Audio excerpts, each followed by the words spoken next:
بسم الله الرحمن الرحيم. إن الحمد لله نحمده ونستعينه ونستغفره ونعوذ بالله من شرور أنفسنا ومن سيئات أعمالنا. من يهديه الله فلا مضل له ومن يضلل فلا هادي له، وأشهد أن لا إله إلا الله وحده لا شريك له، وأشهد أن محمدا عبده ورسوله. اللهم صل على محمد وعلى آل محمد كما صليت على إبراهيم وعلى آل إبراهيم إنك حميد مجيد. اللهم بارك على محمد وعلى آل محمد كما باركت على إبراهيم وعلى آل إبراهيم في العالمين إنك حميد مجيد. We continue inshallah ta'ala with Kitab al-Tawhid and chapter 12, Bab min al-Shirk an-nadhru li ghayri Allah. To vow to other than Allah is an act of shirk. And as you see, the sequence of the book is in such a way that after we learned about the obligation of the Tawhid and the virtues of the Tawhid and the fear of falling into the Shirk and calling people to La ilaha illallah, to the Tawhid, to the oneness of worship of Allah subhanahu wa ta'ala, and then mentioning some of the specific things that is part of the Shirk that negates La ilaha illallah. And this is also one of the things that would negate La ilaha illallah, some of the types of a shirk associating partners with Allah. And as it's mentioned before, the origin of the shirk is when the hearts are attached to other than Allah subhanahu wa ta'ala. And the shaitan takes people gradual, step by step, and the goal of the shaitan is for the people, for the most pious, for the most righteous, to die in the state of kufr and shirk, wal-'iyadhu billah. And he comes into the people step by step till he take them to outside the fold of Islam, if he's successful of doing that. That's why the worst of the sins is the shirk, and the most thing that a person fears is the shirk, associating partners with Allah. And a Muslim should never feel the safety and the security that he's away from it, but instead he should learn it and learn the Tawheed and hold fast to the oneness of worship of Allah subhanahu wa ta'ala and stay away from matters of shirk, whether it's major or minor. And again, I won't repeat what I've been mentioned before. So this chapter, min al-shirk an-nadhr li ghayri Allah, that to vow to other than Allah is an act of shirk. And as before, we just mentioned the verse and what we learn from the verse and the hadith and what we learn from the hadith, without getting into too much detail, so that we're able to finish the book inshallah ta'ala. Wa alaykum as-salam wa rahmatullahi. An-nadhr or vow, it's ibadah. And it's mentioned in the Quran and the Sunnah of the Prophet sallallahu alaihi wasallam. And as a rule, any ibadah that is being done to other than Allah subhanahu wa ta'ala is shirk.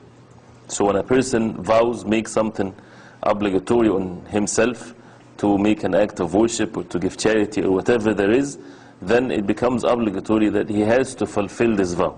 So when people vow to other than Allah subhanahu wa ta'ala, they make the nadhr to a jinn or to a saint or to a dead person or to whatever there is other than Allah subhanahu wa ta'ala, then this is clearly an act of shirk, like sujood, like dua, like any form of ibadah has to be done only for the sake of Allah subhanahu wa ta'ala.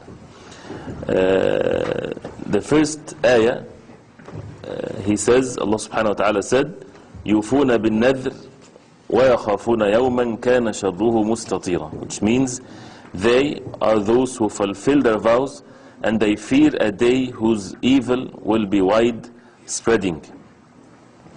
Who are those people? These are the believers. يُوفُونَ بِالنَّذْرِ, they fulfill their vows to prove that vow is a ibadah, and they have the fear of a day which evil will be widespread.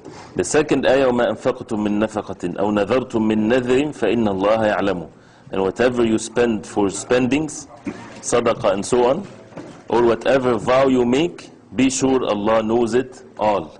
So again, see, this is another proof that nadhr is an act of worship, because we know what ibadah is. That ibadah is anything that Allah subhanahu wa ta'ala loves, whether it's speech or actions, whether it's done inwardly or outwardly.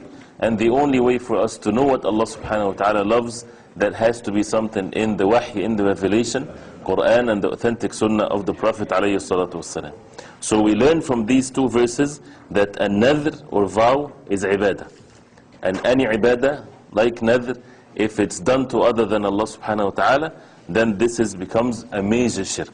If a person makes sujood to an idol or to a human being, this is major shirk. Why? Because it's an ibadah that it's done to other than Allah subhanahu wa ta'ala. The same thing with dua, the same thing with nadhr, since nadhr is an act of worship. Also, we learn فَإِنَّ اللَّهَ يَعْلَمُ, that Allah subhanahu wa ta'ala knows everything. That affirms the belief in the attribute of Allah subhanahu wa ta'ala, that the knowledge of Allah subhanahu wa ta'ala encompasses everything. It also proves the reward is given from Allah subhanahu wa ta'ala, that the believers, they have the fear of the day of judgment, they have the fear of Allah subhanahu wa ta'ala. It's a healthy fear that would make them steadfast on the deen of Allah subhanahu wa ta'ala, make them obedient to Allah subhanahu wa ta'ala. Also, it shows the importance of fulfilling the obligation of a nadhr. As we mentioned before, nadhr, to start with, it's something that is disliked. As the ulama, they say. Why? Because Allah subhanahu wa ta'ala had made it easy for the person. So when the person makes something obligatory on himself, when it's not an obligation, it is something that is disliked. But once he put himself into this situation, as a sign of iman, that he would fulfill it. Why? Because it's something between Allah subhanahu wa ta'ala and his slave. So to fulfill it is definitely something that is stressed. It's a mandatory thing, otherwise a person would fall into the sin. The hadith that is mentioned in this chapter, وفي الصحيح عن عائشة رضي الله عنها أن رسول الله صلى الله عليه وسلم قال من نذر أن يطيع الله فليطيعه ومن نذر أن يعصي الله فلا يعصه. Aisha radiallahu anha, she said that the Prophet ﷺ said, in the meaning of which, whoever vows, man nadhara. It's important also to ponder over the Arabic so that we can learn the meaning, and it has some feelings in the heart. And it has some effect in our hearts when we learn it directly from the sayings of the Prophet ﷺ. Nadhara is the verb of an-nadhr. Whoever vows that he will be obedient to Allah. Man nadhara an yuti' Allah. Yuti' Allah meaning obedient to Allah. He should be obedient to him. فَلْيُطِعْهُ, he should be obedient to him. وَمَنْ نَذَرَ, and whoever made a vow, he will disobey Allah, he should not disobey him. فَلَا يَعْصِهِ. So the nadhr, since it's something that becomes obligatory for the person to do, but what if he makes a nadhr to disobey Allah subhanahu wa ta'ala, to boycott his relatives, for example, to commit or to abuse his parents, or do something that is not permissible? Should a person say, well, I made it, it's a vow, I have to fulfill the vow, it's the characteristics of the believers to do that? Then of course it's not permissible, because only vow to be done in matter of obedience of Allah subhanahu wa ta'ala. So this is the meaning of the hadith. What can we learn from the hadith as it's clear? Again, the nadhr is ibadah. Man nadhara an yuti' Allah. This is, how do we know the ibadah? From the Quran and the Sunnah of the Prophet ﷺ. And this is the point of the chapter. We're not into the fiqh issues of the nadhr. We're into the fact that nadhr is ibadah. So since it's ibadah, then it has to be done only for the sake of Allah subhanahu wa ta'ala. So nadhr is ibadah. So it is not permissible to be done to other than Allah subhanahu wa ta'ala. It also shows that it's mandatory, obligatory to fulfill the vow if it's a vow or nadhr of ta'ah, obedience to Allah subhanahu wa ta'ala. Like what? Making salah, giving charity, fasting, optional salah, optional fasting, that the person would make a vow on himself, then it becomes obligatory for him to do the salah or to do the fasting and so on. And these are all acts of ta'ah, acts of obedience to Allah subhanahu wa ta'ala. And that it's haram to fulfill a vow that is a sin. As we heard, example, cutting the relations between one and his relatives and so on. All of this, of course, is not permissible. This hadith is reported by Al-Bukhari and others. Why this chapter is mentioned? Because people fell into the trap of shirk with regarding to nadhr.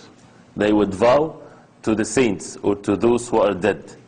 And they would say, if Allah subhanahu wa ta'ala cure me, it's upon myself that I would slaughter, for example, a goat or a sheep to this saint in his grave, committing more than one shirk, slaughtering for other than Allah subhanahu wa ta'ala, and making a vow to other than Allah subhanahu wa ta'ala, to that saint or to that person that is dead, that can never benefit his own self or push harm away from his own self. Or people vowing to do something for the jinn, for example, out of the fear of sihr or sorcery or something like that. All of this, definitely, it's major shirk. Why? Because it's ibadah that it's been done to other than Allah subhanahu wa ta'ala. So this is the chapter. And again, as we see, the beauty of this book and why this book is such a blessed book, that it's nothing but verse of the Quran, hadith of the Prophet alayhi salatu wasalam, and we need to learn them, study them, memorize them, and understand the benefits or the lessons to be learned from the verses and the hadith. This is with chapter 12. Any questions with chapter 12? Only in chapter 12?